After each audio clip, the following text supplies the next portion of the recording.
Sibingelele bonke abazalwane obaba umama bafowethu odadewethu abasihlabelelelayo kuyisibusiso esimangalisayo.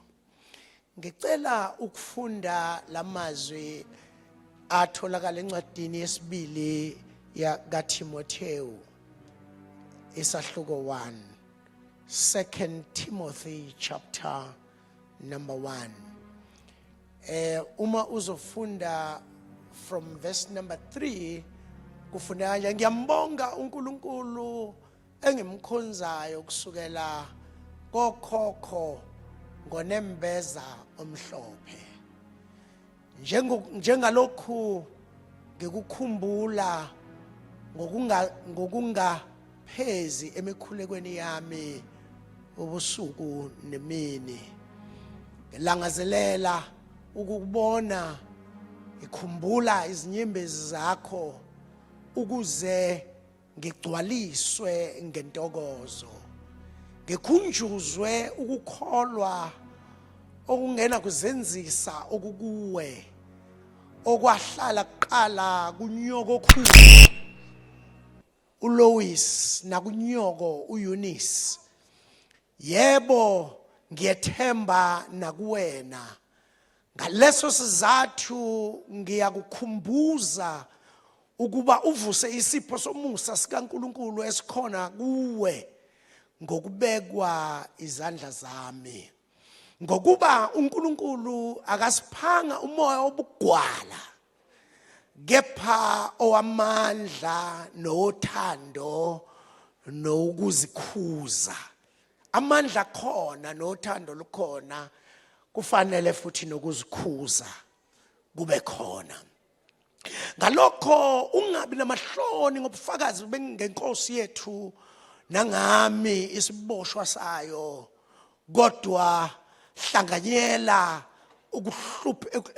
ukuhluphekela ivangeli ngamandla kaNkulunkulu. Wasisindisa, wasibiza ngobizo olungcwele, kungengo kwemisebenzi yethu, kepha ngokwelakhe icebo lomusa esawuphiwa kuKristu Jesu zingakabibikho izikhathi, kepha osubonakalisiwe manje ngokubonakala komsindisi wethu uJesu Kristu, owachitha ukufa walethela ekukhanyeni ukuphila nokungabhubhi ngevangeli, engamiselwa lona mina ngibe ngummemezeli nompostoli nomfundisi. Ngaleso sizathu ngiyahlupheka nangalokhu, kepha anginamahloni ngokuba ngiyamazi engikholwa nguye. Ngiyethemba ukuthi unamandla okulonda lokho engikubekile kuye kuze kube usuku. Ngithanda ukukhuluma imizuzu emfishane kulesi sihloko esithi ngiyamazi engikholwa uye. uPaul enye yamadoda eyabizwa uNkulunkulu ngendlela engajwayelekile. Bonke abanye babe phambi kukaJesu noma babe busy nemisebenzi yabo, la khona kwafika uJesu wenza izimangaliso kwabanye, abanye akenzanga izimangaliso, kodwa kwafika la khona ebabiza ukuthi ngilandeleni ngizonenza abafundi. Ngoba asikho isizathu sokulandela uma engekho amandla okwenziwa. Angiphinde futhi lithi iBhayibheli uJesu wathi ngilandeleni ngizonenza, ngilandeleni. Ukwenziwa, it's not a problem, but a problem ukuthi are you available to follow. Ngoba uJesu unawo wonke amandla okwenza, kodwa kungenzeka ukuthi enawo amandla kodwa bangabibikho abantu azobenza. Now uPaul ke wabizwa yena kabuhlungu ngoba wabizwa ephethe amasamanise ubulala abazalwane ene mandate yokubuya nabo befile noma benamaketanga. So uPaul kwi-mandate ayeyishisekela ngamandla akhe onke, futhi wayecabanga ukuthi njengoba eshisekela ukubulala abantu balowo ndlela nokubabopha, wayecabanga ukuthi umsebenzi kaNkulunkulu, kanti uNkulunkulu wayengakazambuli. Ngoba it's very very dangerous ukushisekela singekho isambulo. Yazizwa ukuthi khona la engifuna ukuya khona, kodwa ngicela ungibekezelele kancane. Now uma uzothola la uPaul lithi iBhayibheli wayephethe amasamanisi ehamba kanye nabayobulala ukuyobulala abazalwane. Now lithi izwi lenkosi washawa umbani wawa. Akekho ke umuntu isambulo esifike ngelightning ngaphandle kukaPetro. uPetro yena yedwa owashawa umbani wawaphansi. No, uPaul wathi mayeseshawa umbani ngendlela umbani owunamandla ngayo, akabonanga umbani uyingozi kuye, kodwa wathi ungubani wena Nkosi? Embanini kwavela inkosi. Ekushayeni kombani wabona uPetro ukuthi lo mbani awuqhamuke bathakathini abathumela abantu ngezulu, kodwa lo mbani uphethe isambulo soNkulunkulu omkhulu nomangalisayo. uPaul ngalelo langa wabe selandela uJesu ayikade ehlupha abafundi bakhe. But uma sebhala uPetro ubhale iqoda yonke yeBhayibheli. Kwiqoda yeBhayibheli ayibhalile ubhale nezincwadi eziwu-2. Incwadi yokuqala kaTimotheo kanye nencwadi yesibili kaTimotheo. Uma usifunda lezi ncwadi zombili ziveza into engumangaliso, ngoba uveza ukuthi umthandazo unamandla.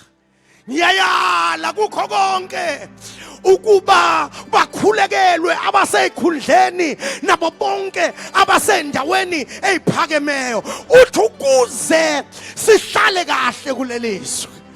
Ngamanye amagama uthi noma ngabe uma singabathandazeli, ukungabathandazeli kwethu kuzohlupha thina, kodwa uma sibathandazela sizosibona sihleli kahle.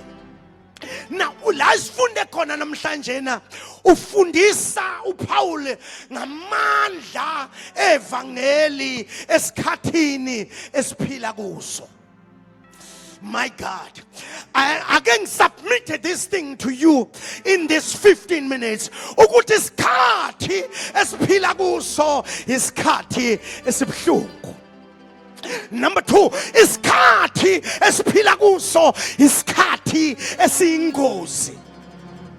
Number 3, isikhathi esiphila kuso isikhathi esingaqondakali. Isikhathi la khona kuvele abantu abaphethe isifundiso esidukisayo. Isifundiso esidukisayo umbona ngani umzalwane uma sengene umjovo wesikhathi esidukisayo. Number 1, kuphela intokozo yensindiso. Ukala umzalwane engasafani noDavid othi ngajabula lapho bethi kimi masiye endlini kaJehova. Umzalwane osenomjovo walesi sikhathi nemfundiso zalesi sikhathi uphelelwa intokozo yensindiso.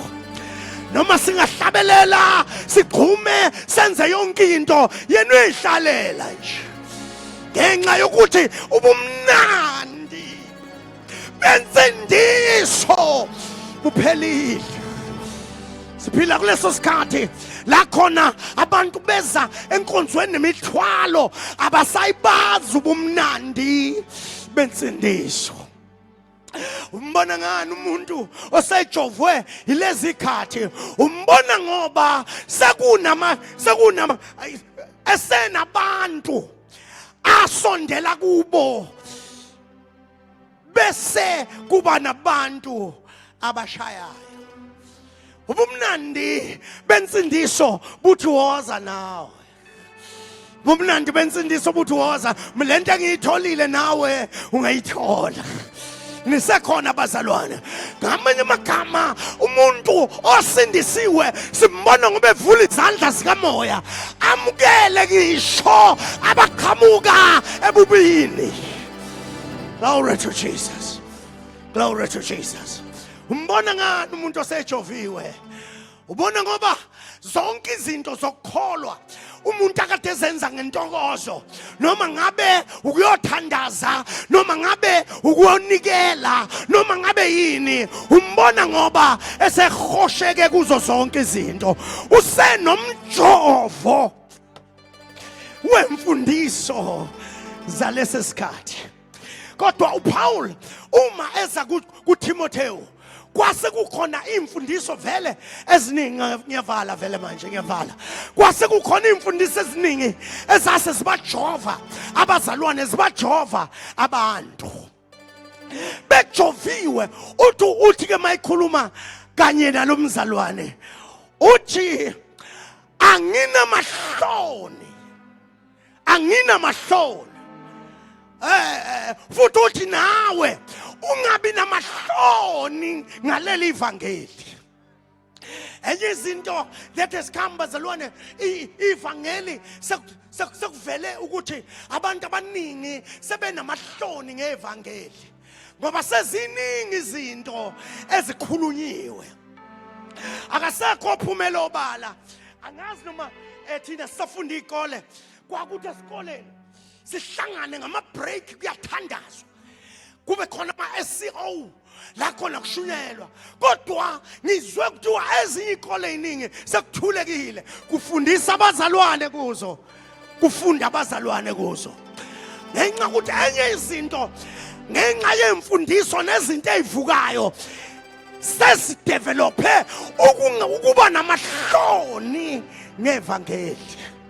Ivangeli ibandla namhlanje lidinga imvuselelo. kaPaul ayikade enaye encwadini abaseKorinte la ithi khona anginamahloni ngevangeli ngoba lingamandla kaNkulunkulu. Akasho ukuthi linamandla, uthi kodwa lingamandla. Ukufika kwevangeli kusuke kufika amandla. Uma wamukela ivangeli usuke wamukele.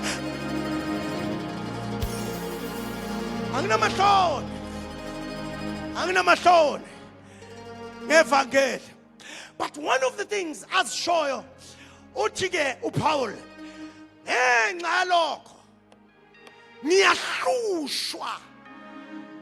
Oh yes Lord, ngenxa lokho ngiyahlushwa. Ngiyazi ukuthi ivangeli abaningi balithanda uma kusanqa kuyimoto. Hayi kodwa nikhona abazalwane, uma kusenzeka imangaliso, kodwa abekho namhlanje abazalwane abazokhuthazela nasezinhluphekweni zakhe.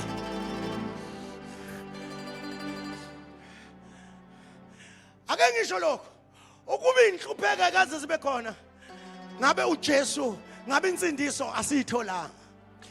Uma uzofunda incwadi kaIsaiah chapter number 53, lithi iBhayibheli laphana likhuluma ngoJesu, lithi wazethwala izono zethu, wabetshatha ubuhlungu bethu.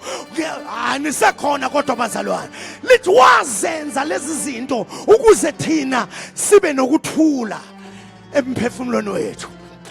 Ukhumbuza ke lo mzalwane uthi ungabi namahloni ngeinhlupheko zevangeli. Uthi nakalokho mina anginawo amahloni ekuhluphekeni engikukho usethi ke ngenxa ukuthi ngiyamazi engikholwa uye. 3 ways of knowing him, and then I will get out of your way. uJobe umekhuluma indoda leyana eyezwa ubuhlungu ohlobo olumangalisayo. Mawufika kuJobe chapter number 42 la khona esethi enkodwa uNkulunkulu ngangikuzwile ngokuzwa kwendlebe, kodwa namhlanje amehlo ami ayakubona.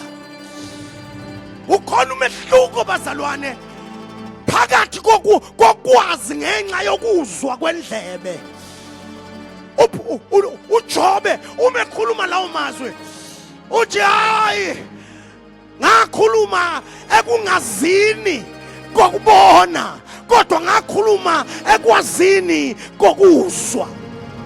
Yabona mawuzwa into kaJobe kuthiwa amabhizinisi akhe afa ngosuku olulodwa, kuthiwa ingane zakhe zafa ngosuku olulodwa, yonke into yakhe yaphela ngosuku olulodwa. Usuyabona manje ukuthi ukumazi noma kwakungokwendlebe kodwa kwamgcina elahlekelwa, kwamgcina elahlekelwa.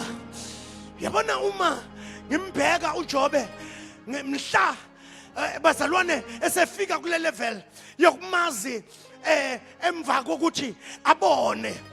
Encwadini ka chapter number 20 uJobe chapter number 20 verse number 19, I don't know whether it's 19 verse number 20, uthi lithi iBhayibheli ingalesi sikhathi elele phansi. Uma ustudisha the posture kuthiwa icancer yayisimudle umzimba wonke, kodwa nikhona bazalwane, ukhona kodwa amen estadium. Kuthi icancer yayisimudle umzimba wonke, ethi mayilala ngapha kulolu hlangothi, ethi mayisukuma kuvele kuqathuke inyama kanye nesikhumba. Ethi mayilala ngapha ethi mayisukuma kuqathuke inyama nesikhumba. Sengazathi wathi mayemi ebheka ngapha ebona isikhumba nenyama yakhe, ebheka ngapha ebona isikhumba nenyama yakhe, ebheka ngapha ebona isikhumba nenyama yakhe. Wathi lokho bekufanele ukungibulala, kodwa wabheka phezulu. Shandele sikapa, wabheka phezulu wathi ngiyamazi umhlengi wami, ngiyamazi noma isikhumba sami sesishabalele, inyama yami ishabalele, kodwa ngiyakumbuka ngikhululekile, ngiyamazi.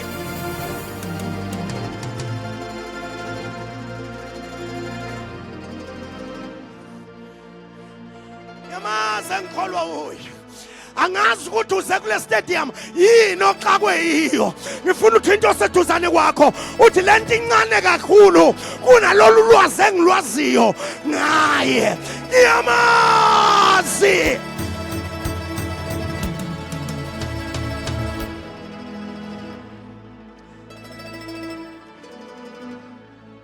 Elinye uma ku chapter number 42, I think verse number 2 or verse number 3, uthi ngisengiyazi manje ukuthi wena Jehova ungenza konke, necebo lakho alikuvinjwa. Ngingakhuluma kodwa kubazalwane ababona sengathi bavinjiwe ngapha nangapha, ake ngimemezele phezulu kwempilo, icebo lakhe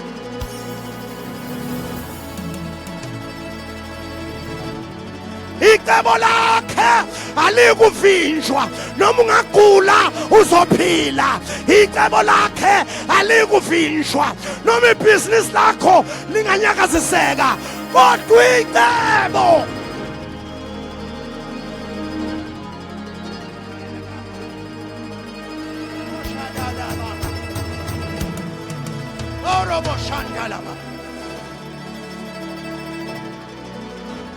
wena onenyembezi emehlweni, khala wazi ukuthi icebo lakhe alinakuvinjwa. wena abakuthukayo bathi libambe lingashoni. Oh yeah.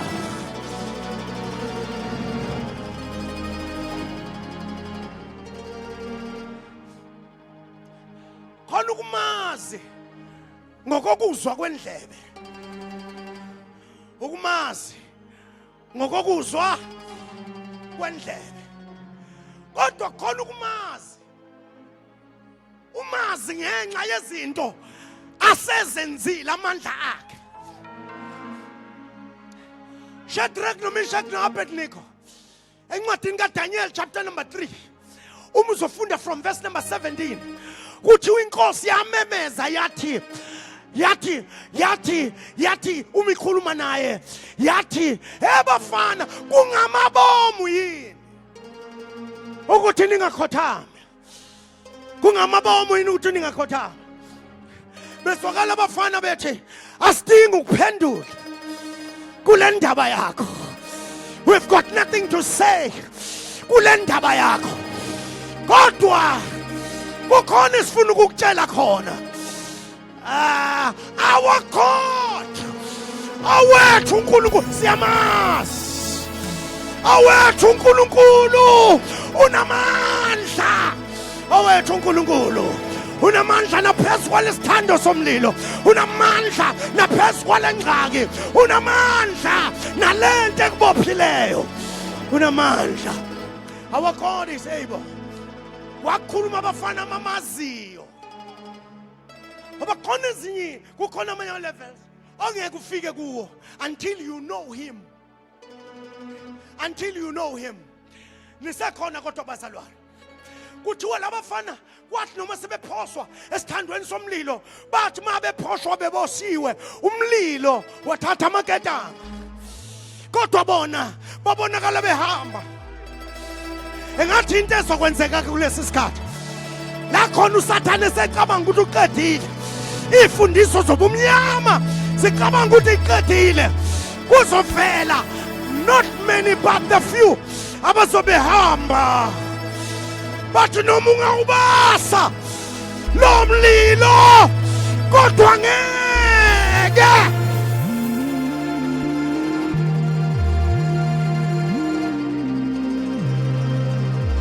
Asikhothame bantwana benkosi, asikhothame kumnandi, asikhothame kubuhlungu, asikhothame sishaywa, asikhothame kwenzeka zonke izinto, asuluhlobo olungakhothame ngoba siyamazi esikholwa kuye.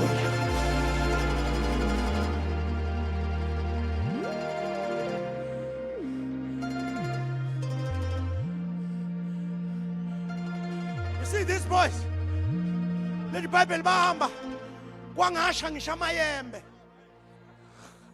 nisakhona bazalwane, not amabhantshi kodwa amayembe. Kuthiwa kwangasha ngisho amayembe belokhu behamba emlilweni, uphinda phindwe kayi7, ayikho kodwa lento, belokhu behamba ngaphakathi, belokhu behamba emlilweni. Namhlanje sizonifaka intelezi yasezulwini ezokwenza nihambe phakathi ethandweni somlilo. Niyamazi ayadabakhasaya ropoposataba kiraboshataba, niyamazi enkolo.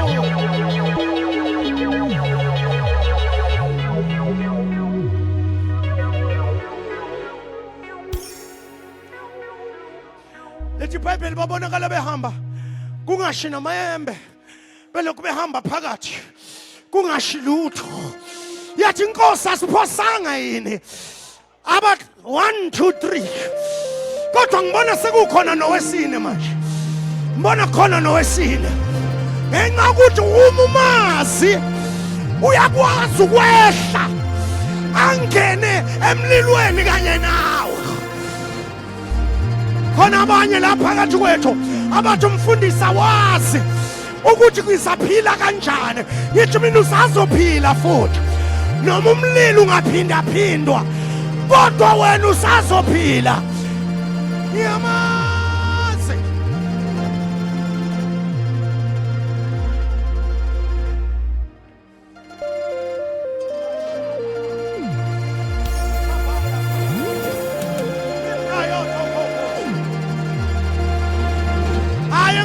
Mazwi Stadium simemeza sithi ngiyamazi. Ngingezwa abangcwele bethi ngiyamazi. Shout ngiyamazi. Engikholwa.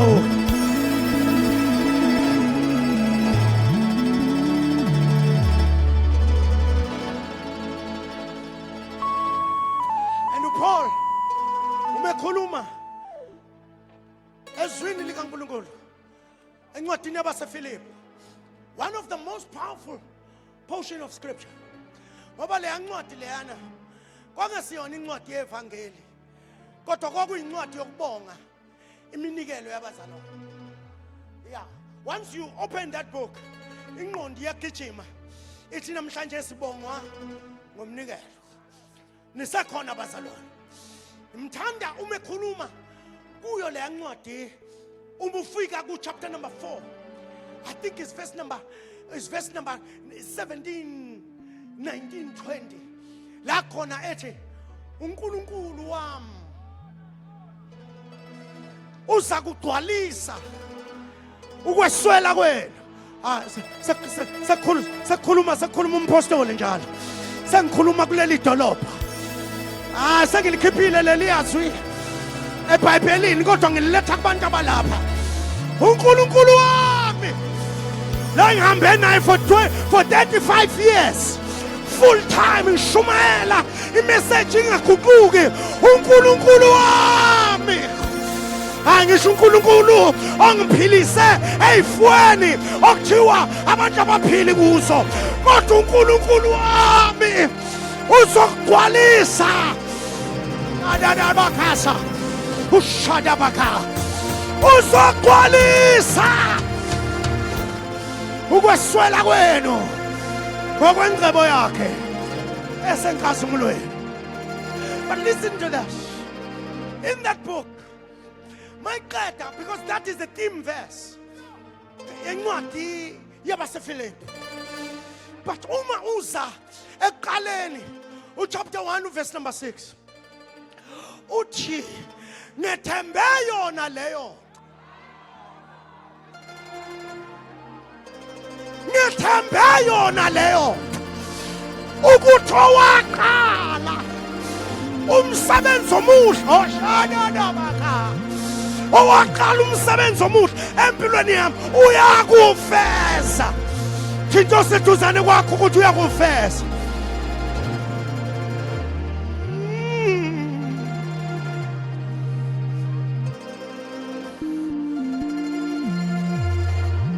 He's the Alpha and He is the Omega. He is the beginning and He is the end. He is all in all. Ake ngikhulume namhlanje. Uyisinkwa sokuphila, ungamanzi okuphila. Ngemivimbo yakhe thina saphiliswa. The Rose of Sharon.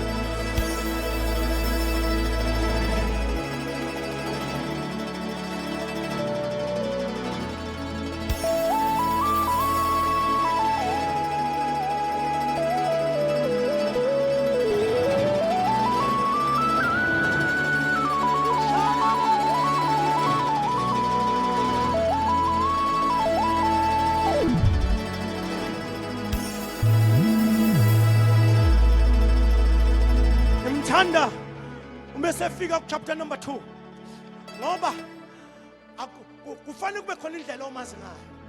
Mayesefika ku chapter number 2 verse number 5 uthi mawubekini lo mqondo owawukhona na kuKristu Jesu okwathe uNkulunkulu ephezulu le kodwa wazithobisa wafa ukufa kwesiphambano bese lithi iBhayibheli then. Can somebody shout then? Again, Memezi Stadium sitting alokho ke. Mfunezwe nalose duzane kwakho. Ngalokho ke. uNkulunkulu wamphakamisa. Wamnikeza igama elingaphezu kwamagama onke. Ukuthi ngegama likaJesu amadolo onke aguqe nezilimi zonke sivume ukuthi uJesu Kristu uyinkosi. Unto the glory of the Lord Oh God. Oh God. Oh God. Oh God. Oh God. Oh God. Oh God. Oh God. Ayadaba. Liprokoshataba. Igama likaJesu liphakanyisiwe ezulwini nasemhlabeni. Igama likaJesu liyaphilisa, liyasindisa, liyakhulula. Igama likaJesu.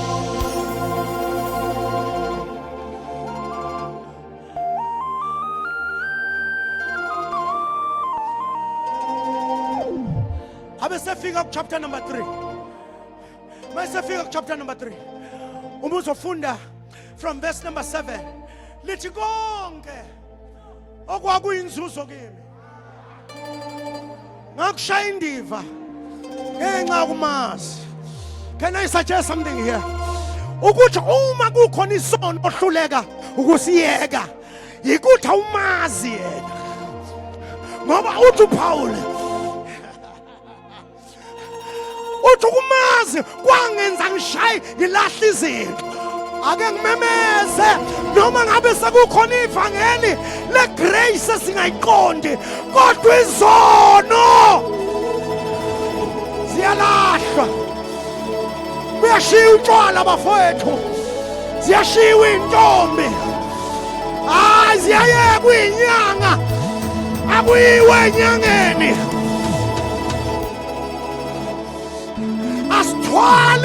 Asithwalisi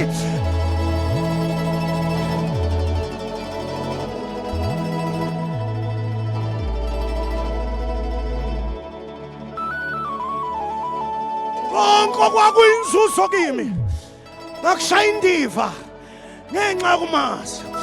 Uthi nakalokhu ngikushaya izibi ngenxa yobukhulu bokumazi. Now when he said at the progression of his knowledge, usho ukuthi ukumazi akuhlali kusayizo wodwa. Njengoba sila nje asimazi ngendlela efanayo.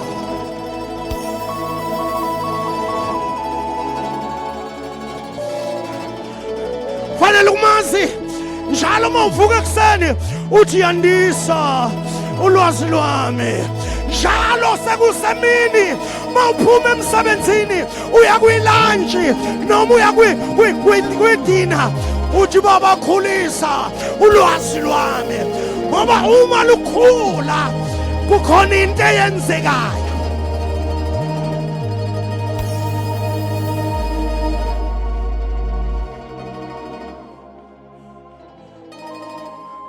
Yazi ukuthi sonke singama-Afrika. Yazi singama-Afrika la. Ma-Afrika uthi noma esemazi uJesu kodwa afuna ukulanda nezinye izinto. Kube khona nentanjana azoyibopha la okhalweni. Kube khona nencwebanyana. Uma singake sidlala umakhumlana nje la.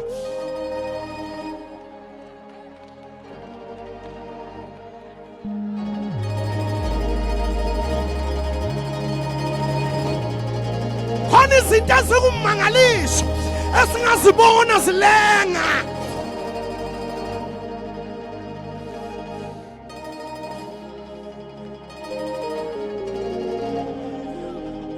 Ezinye ilenga nezinye.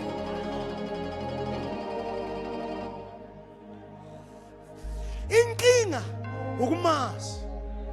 Uthi nakalokho ubukhulu bokumazi ikhona engikufunayo.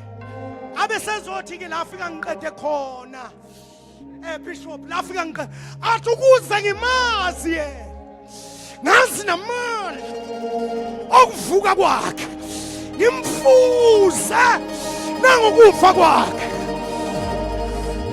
ukumazi.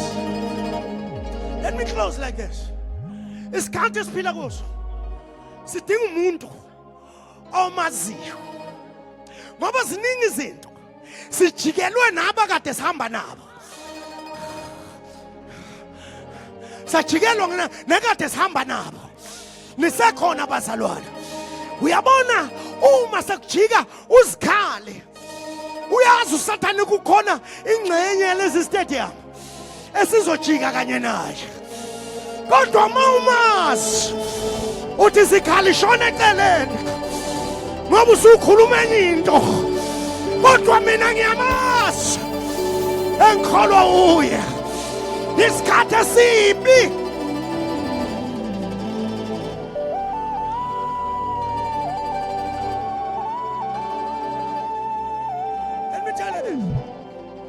uNkulunkulu noma uSathane akasabayekisa abantu ukushumayela.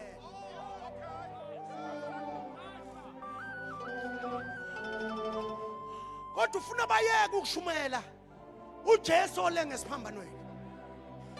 Bashumayela ezinye izinto. Mase ngiqeda ukushumayela lapha phansi kwetende kukhona ukuthi nokuthi okungakusiza. Angeke silijike ivangeli. Nolijika singasekho. Nolijika singasekho bafowethu. Nolijika singasekho. Solijika singasekho. Hayi, ayikho into elekelela uJesu.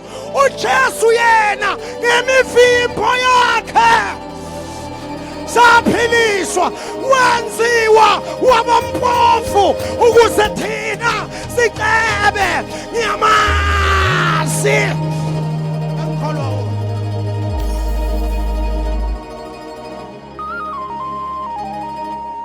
I was talking into the church. Lele ngilikhonzisa uthi yonke into yasekholweni isinqumo somuntu. Anisekhona bazalwane, yonke into yini isinqumo somuntu. Uma kukuthi uyagula, ugula ngoba unqumile ukugula, unazo ezinye indlela zokuziphilisa. Nisekhona bazalwane, uma kukuthi umpofu uyaphuwa, umphuwa ngokuzikhethela. Nisekhona bazalwane, uma kukuthi urich futhi ngani ngokuzikhethela, nokumazi futhi lesikhethela.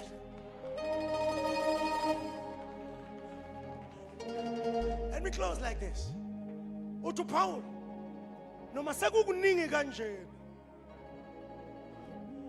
sekukuningi kangaka, akuningi, aningenze sengathi anazi, kuningi. Aya akuve kukuningi, kodwa kukuningi kanjalo. Uthi Paul, nakalokhu ngiyahlupheka, hluphekela leli vangeli ngoba ngiyamazi engikholwa uye. Abesezosho lamazwi ekugcineni angiqedayo, athi ngoba ngaye uJesu wasenzela ukusindiswa kwethu. Ngaye, awuthi ngaye, athi ngaye uJesu wasenzela ukuthi siphume nala siboshwe khona.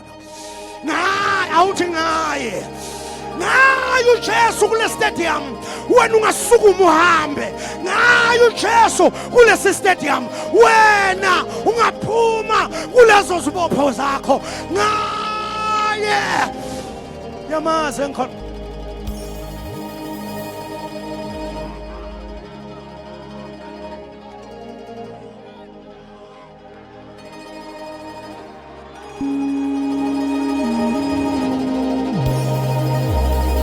Siyamemezela sithi makwazeke naseThekwini, naKwaZulu-Natali, nase-South Africa ukuthi ngegama likaJesu yena yedwa, ngegama likaJesu yena yedwa, ngegama likaJesu yena yedwa, umi lo muntu phambi kwakhe esindile, ngokuba ayikho insindiso ngomunye, futhi alikho elinye igama esinikezwe lona, igama likaJesu ophilayo. uNkulunkulu liphakamisile, walinikeza amandla phezu kwamagama onke. Kodwa simemezela nangesikhathi sethu ukuthi uJesu yena yedwa.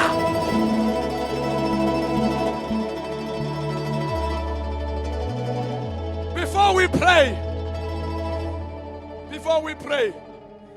Ngaye uJesu ngaye ungasinda ngaye ungaphiliswa ngaye isimo sakho singashintsha ngaye izinto ekhala lakho singashintsha ngaye ukugula kusemzimbeni wakho kungabaleka ngaye.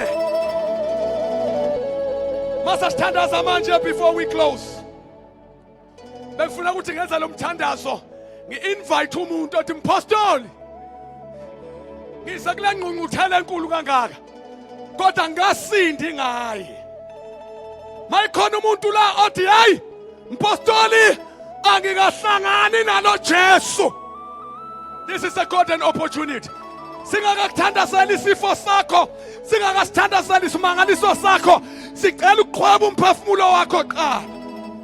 Ngoba ngaye siyasinda. Uma ikhona othi Jesu ilekelela impilo yami, lift up your hand where you are. Abanye behlisa isandla. Ngifuna umphefumulo othi ngifuna ukusinda ngaye.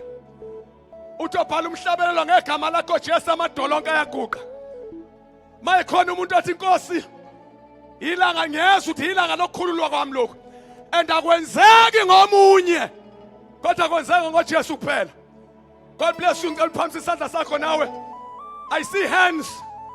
Abantu ngoJesu ngiyasinda ngoba isona sothi sixazulula inkosi esinika sesona. I want to pray for you. Woza sheng.